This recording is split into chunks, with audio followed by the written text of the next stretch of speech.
Then, is love pleasure? This is going to be a little more difficult. For most of us, love is pleasure.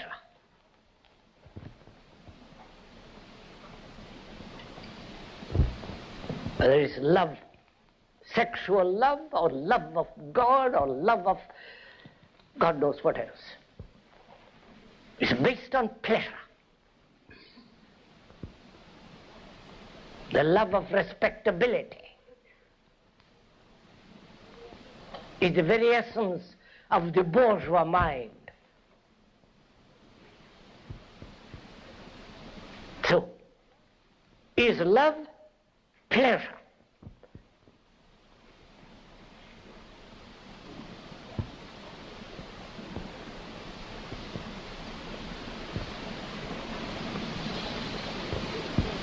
Do observe it, please.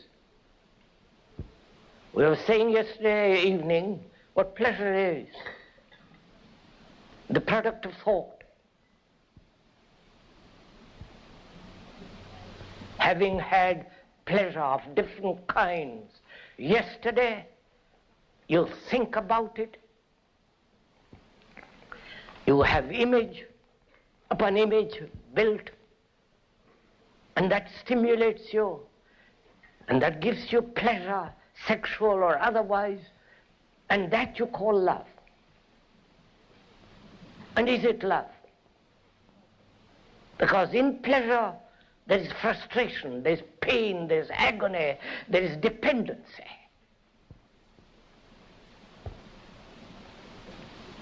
Don't you depend psychologically on another?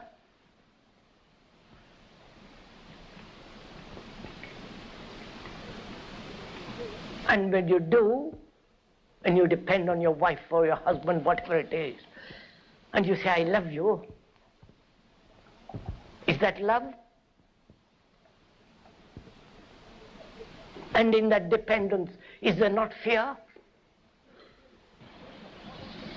You're the product of your conditioning. You're the product of your society. You're the product of propaganda, religious and otherwise. For 2,000 years, as in India 10,000 or 5,000 years, they've been told what to believe, what to think. You repeat what others have said. All your education is that, the repetition of what you have learned from a book.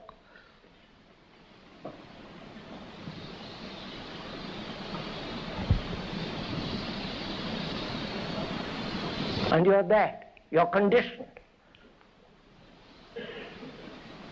You're not free, happy, vital, passionate human beings. You're frightened human beings and therefore second-hand. You're full of authority of others, or your own particular little authority, of your own knowledge. You know something about something and you become an authority. So you're not free. And intellectually look, are you free?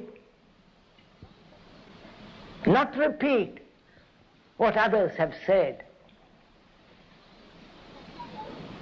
Not what you have been taught in the university or what you have learned from a book.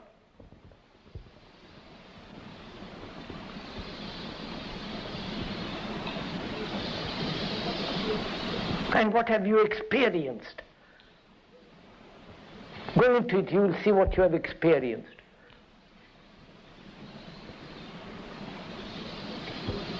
You have experienced something that you can always recognize. Otherwise it's not an experience.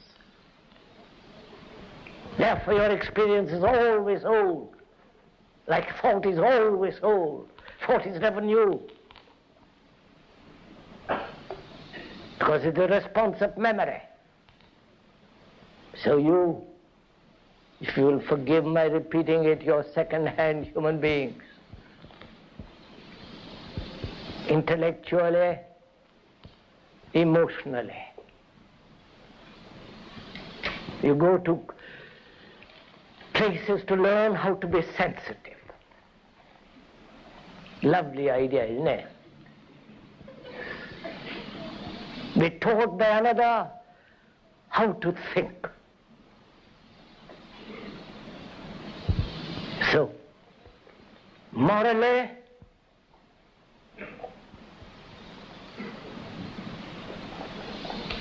intellectually, deeply, you're not free, and therefore you're only free in your sexual expression. And that's why it has become so extraordinarily important.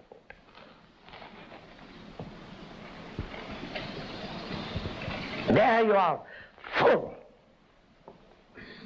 There you're free. Though it has its own problems and its own neurotic attitudes and actions.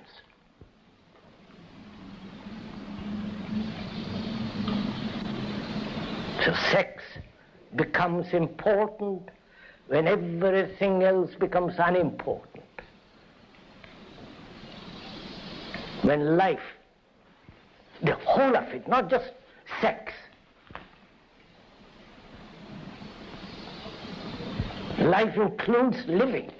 Life includes what love is, what death is. The whole movement of living. When that has no meaning, then one fragment which you call sex becomes extraordinarily important and vital.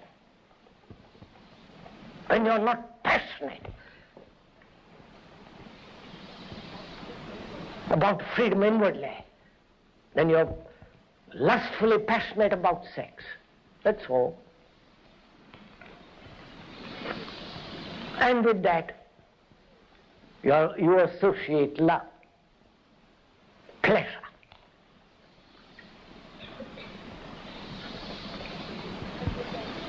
And with that, you associate tenderness, gentleness, maybe sexually very tender, very kind, considerate, but outwardly you destroy, you kill everything around you, animals, to eat, to hunt. So your love is based on pleasure. And therefore, is it love?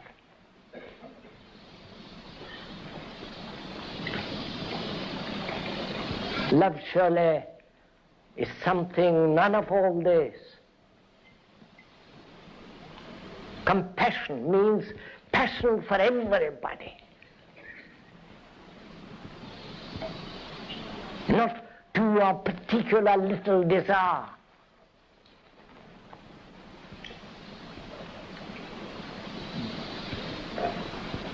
So, when you understand what disorder is, by observing very closely, out of that comes order. And order has its own discipline, which is its own virtue. And therefore,